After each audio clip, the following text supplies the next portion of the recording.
Hey everyone, it's David Gay speaking, and thank you very much for taking the time to watch the third episode of David Needs a Job. So what's this episode going to be about today? It's going to be my experiences with the interview process. And I'll tell you something, when I first started looking for work, January 4th, 2010, I realized that interviewing in the interviewing environment scene was considerably different than the one time before that when I looked for work, and that was back in the 1990s. I think around 1993 or 92 it was, where I had to look for work. Back in those days, in the 1990s, when I had a lot more hair and a lot less common sense, it was a lot simpler process. You look for work by going through the want ads or the job boards at the local government office, pick up the telephone, make a call, make an appointment. If the company was interested in seeing you for any open positions, you'd bring your resume, your best three-piece suit, all nicely pressed and clean. You go there, you sit down, you go through the interview process, which is basically a narration of what you did at your last job, your skills on your resume. You might get tested. Particularly in my case, when I was looking for work in the 1990s, I was tested for my IT skills, such as, how the RPG logic cycle works and when indicators are turned off, what is calculation time processing, blah, blah, blah, crap like that. And in the end of that, they would say, well, why would we consider you for the job? Why do you think you would be a good fit for the company? And you would tell them some sort of story that hopefully was very true as to why you would be hired, and that would make you stand out from the rest of the job applicants. Mind you, the economy back in those days was a lot better, certainly a lot better than the toilet that we are all swimming in right now in the so-called age of austerity and the jobless recovery.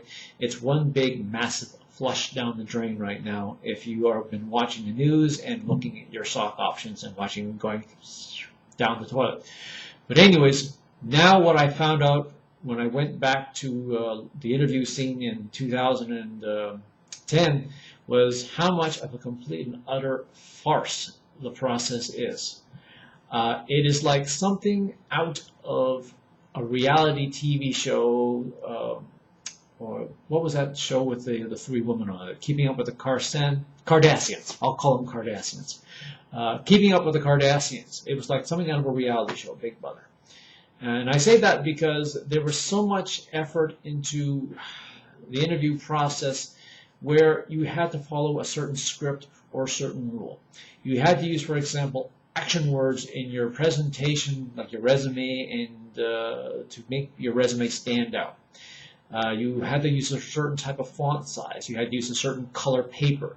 You had to use a certain type of formatting, a certain type of sequence of events to present your resume.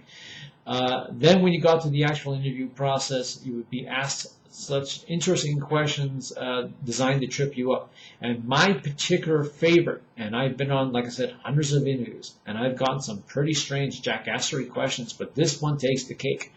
I was asked, and I am not kidding, I was asked if I was a tree, what type of tree would I be? Well, I admit, when I first heard that, it was like something out of Jackie Gleason and the Honeymooners. It was like, humana. I did not know what to say, so I made up some sort of answer saying, well, I want to be a willow because willows are flexible and they bend. And I think that kind of worked because I got my second interview from there.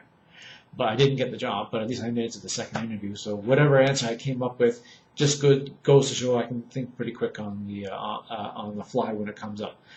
But the entire interview process, as I said, is a complete and utter farce. Because in addition to what I just told you just now, you now have to follow up and sound like you're interested. Well, yeah, you are interested, but you actually have to do some serious kisserepery in order to get that job. You have to call back almost every single day saying, hi, it's David Gay. I'm just following up yet again on the job that I had the interview for.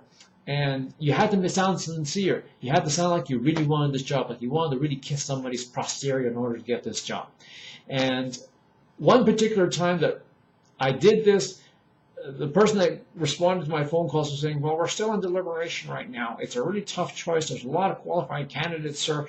We will get back to you as soon as possible. Needless to say, I would call back and keep doing it, and I would get the same answer.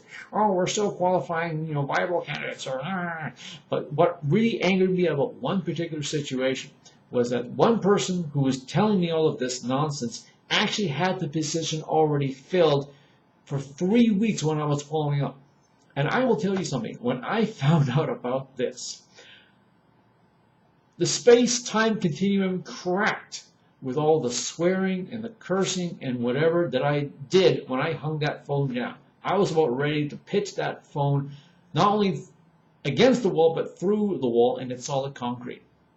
I was that angry because here I am showing interest, I want to be considered for this position, I'm doing some serious kissing up, following up on the phone, saying, well, I'm really interested in this position, I'm just calling to let you know I really want this job, I really enjoyed our interview, and then I find out through some other channel that the position was already filled, and for 3 weeks I was doing nothing but wasting my very valuable time when instead I should have been looking for the next position and the next interview and preparing myself for that said interview. So it is a complete and utter nonsense, this whole interview process, yet we got to do it. You know, we have to do these things. If we don't do these things, then no one wants to talk to us, and it's an employer's market right now in this age of austerity. But that's my situation, that's my story about how I feel about interviews and what I've experienced. So, you know, it's time's up. I want to thank you all for taking the time to listen to this video, and hopefully I'll see you again in episode 4. Thanks again. Bye for now.